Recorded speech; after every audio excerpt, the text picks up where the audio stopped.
Welcome to the Penny Z Show, where you get to learn how real people overcame real issues. Get ready to take notes and, most importantly, take action.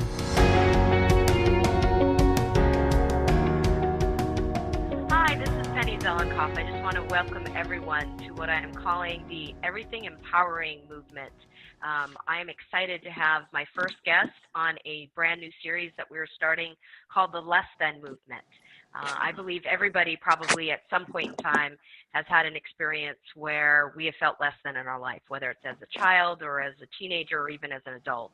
We weren't pretty enough, we weren't smart enough, we weren't athletic enough.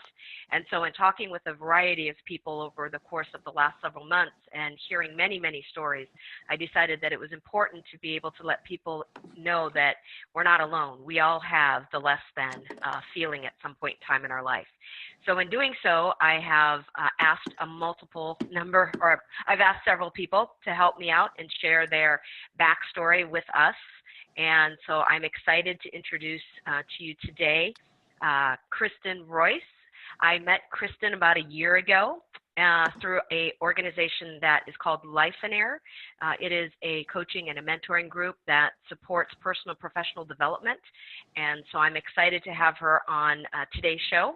And to give you a little bit of background about Kristin, Kristin Royce is the founder and director of Global Foundations Tutorial, a hybrid educational experience for homeschooling families. So for those of you listening or watching out there and you want information about homeschooling, she is your lady. Kristen's also the host of a podcast called Not Your Neighbor's Homeschool that aims to empower and motivate people to design their lives and the ways in which they educate their children. Today, we're going to be talking to Kristen about her topic, and when I got this via email, I was extremely excited because I will have to say this is the first time I've heard it in this way. So Kristen's topic is feeling lost in a successful family. And I think all of us in many ways can feel that in one way, shape, or form. So Kristen, I'm going to just turn it over to you if you'd like to start by just kind of sharing with us your background on this story and this topic, and I'll turn it over to you. Okay, great. Well, first, thanks so much for having me on. I was really excited for you and for, all the stories that we're going to hear from you and through other people for this venture, because I think you're right. It's with the age of social media these days, everybody's hearing about and seeing about everything that's, super and polished and amazing. And I think, it makes it really difficult for people to be vulnerable and to share about struggles that they're having, even though they're struggles that a lot of us go through. And Absolutely. And that's why I wanted to kind of talk about my family a little bit, because I was, when you approached me about this, there were quite a few areas that I thought we could discuss. And then I, because of the fact that I'm working, with young kids and working with families to help them sort of design their lives and educational experiences to fit, what they want for their families and their children, I was like, let me figure out where that started with from me, and then, and kind of how it built from there. Yeah, absolutely. I know when I share my less than story, one of my stories goes back all the way to when I was a child. And so I think it's so important for us to not only recognize and identify where some of our stories come from, but also to be able to acknowledge them, discover them, and then be able to share them, which actually leads to my next question. How did you discover your less than story for yourself? What questions, what process, what event, what took place for you to identify this for you? I remember you sharing one event in particular that had affected your life. And I was trying to think of, if there was something like that I could pinpoint, like this was it. This is when I felt this way, or this is when I realized that this feeling existed. And I couldn't do that for myself. And I think it's kind of maybe a blessing in disguise, because it forced me to keep looking and to keep reflecting and to keep exploring about where it came from. And I am one of three girls, and I'm in the middle, and all the things they say about middle children. Middle child. Yeah, I was wondering. And just to give you a quick background about my family, I love my family. We're all very close. It's just been interesting to sort of dissect our relationships as we've gotten older and see where certain things have come from and how our personalities are very similar in some ways and very, very different in other ways. And my dad was in the corporate world and worked very hard in that world. My mom was home with us until I was like 6 or 7, and she was a teacher. My older sister is probably about 5'9", maybe 105 pounds, always, she modeled, very into the social scene. And so she was kind of ahead of me in school and in that regards. So my younger sister is very much the baby, it was mommy and daddy for everything. And I feel like, we were my older sister's 3 years older than me. My younger sister was about 3.5 years younger than me. So we had some spacing in between us. And, I feel like maybe because, and my mom is also tall and very slender. I am 5'3" on a good day and athletically built. So one of the messages that I think I was receiving from a young age, from watching everybody talk to my sister, it was, very social and very, boys were very into her. She was always very popular, very into everything. Like that was the message that was what I was getting. Like, that's what you're supposed to want. And that didn't always necessarily work out for me. I was very athletic and gravitated towards the sports. And I think, thinking about less than, I probably gravitated toward the sport because in some sense I knew that was never going to be me. So I had to find something that was my own. And luckily it was sports, but I know for a lot of people it's not, such a positive pathway. And my little sister, being one of them, she is actually a recovering drug addict and has been clean now for about 5 years. But she's never vocalized this, but I think, kind of her less than story. It's funny because, me seeing and like thinking about how, she was and how my other sister was, and I, kind of have them on a pedestal, and then each of them do it for the other two. So it's like we all think that everybody else is up here and we're down here. And, it's just amazing how that, kind of comes out. Well, and to go back a little bit, I'm 5'1.5". I have to put that half in. So, being vertically challenged as well growing up, I completely understand. And also, you had your sisters in your family.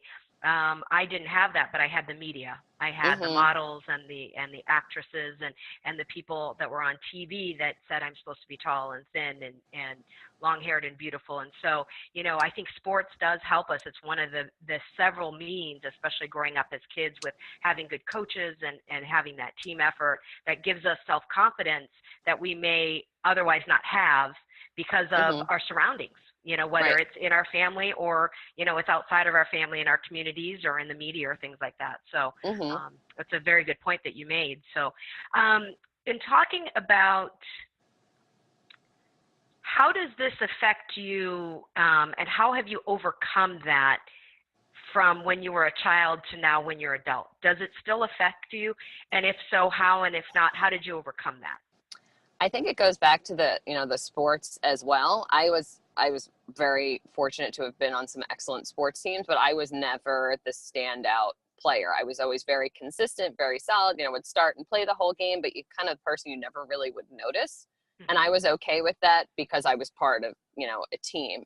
And it's interesting because I played sports through college and then ended up my first job was coaching lacrosse in England. Then I coached back when I was in the US and, for a variety of teams for years and years. And I taught as well. And I think because of my experience growing up and kind of having that little bit of less than mentality as a coach and as a teacher, I really focused on like the unsung hero kids. So the kids who were, not the ones who were scoring 100 goals a game or, the kids who had their hand raised for every question. It's the kids who, might need a second to get the answer, or they're the ones who are, wouldn't hesitate for the assist to pass to somebody else and give them the glory for the goal and things like that. It really, because, those high tier kids will, not to say they don't have any issues, but they, they're getting a lot of their recognition. And because of what I had experienced, I really wanted to kind of pull out, greatness from some of these kids who might have gone through what I went through. So I think that's how things have kind of come full circle for me, how I've kind of handled or dealt with it, I guess I should say, and just trying to pour it back into others, like let kids know, like, I see what you're doing, you know, like you're doing great, keep it up, you know, that sort of thing, because it's, you know, those kind of kids who won't always get the recognition. And just now seeing with my own kids how fast time goes, and just how, you know, how quickly and easy it is to, you know, forget and to, you know, not bring these, you know,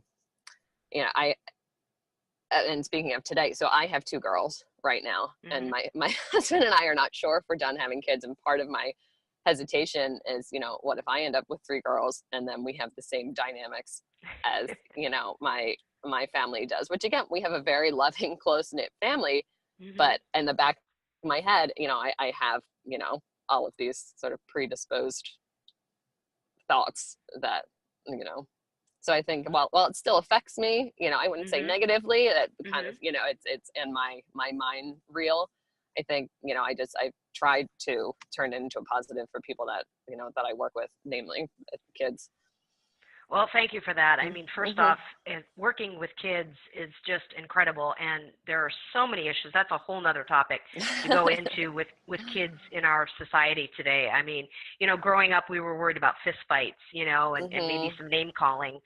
From what I remember, maybe there was a little bit more that, you know, I wasn't privy to. But nowadays, kids have so much that they have to deal with at home and at school and in society. And so to have that mentorship and to have the teachers and to have the coaches and people in their life outside of their family units as well is so important. I'm just learning so much about it. I'm actually starting to help in mentorship at my local church with the teen program, and just hearing some of these teens and some of their stories is just pretty incredible what they have to experience. And so first, thank you for being influenced and taking those kids that, you know, need a little bit more support or need a little bit more attention, you know, in your classrooms and in your community, and kind of taking them under your wing. So that's really exciting. And congratulations on whatever you decide to do, and having another child or not. I think as you know, Maya Angelou and Oprah Winfrey would say, if I may quote them on my show, they would say, when we know better, we do better. So,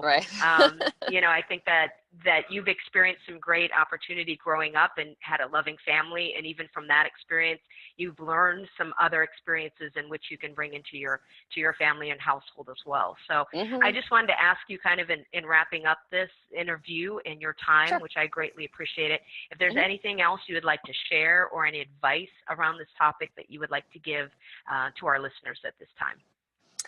I think what I'm sharing with people as we go through the homeschool, you know, journey, and, you know, trying to help people get off the bench and realize that they can do it, and, you know, you can have control over your life, and, you know, Life and Air and the people that we've met through it have really helped us in, you know, in that degree. But, you know, I would just encourage people to, you know, take a second to reflect on, you know, your role in situations that you're in, and why you might be thinking that way and where it might come from. Because really, like you and I've discussed, some of the belief systems that we have really do go really far back, and you need to sort of address them and acknowledge them, and then, you know, not blame anybody, just, you know, say, like, I see you, you are what you are, and then, you know, move on. There's, you know, we can't, you know, I can't quote as prolifically as you right now, but, you know, we can't just drag, you know, things from the past forward, because then we're never going to be the people that we want to become. So, you know, and I think that, you know, is so awesome with your show, is that, you know, you're letting people see it's okay to be vulnerable, and it's okay to have these struggles, and it's also okay to acknowledge your role in it, because once you do that, that's the empowering piece. Then you're on your way. Absolutely.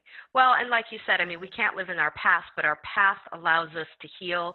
It allows us an opportunity to look back, to see what we've experienced, where we've been, to realize where we're at, to be able to work on ourselves personally and internally for joy and peace and calmness, to be a better mom, to be a better coworker, to be, a better entrepreneur, just to be a better person in life. And by being able to do that and looking back to see where we're able to move forward. And like you said, Exactly. just to be able to empower people and help people with personal growth. That's what I'm looking for. So I appreciate your time today, Kristen, and your insight. It was great to talk to you, and best of luck in your homeschooling business. I wish you absolutely all the best. I know you'll just do wonderful and help many, many people. No, thanks so much for having me. I can't wait to hear the rest of your interviews. Thank you very much. Have a great day. All right, you too. Okay, bye-bye.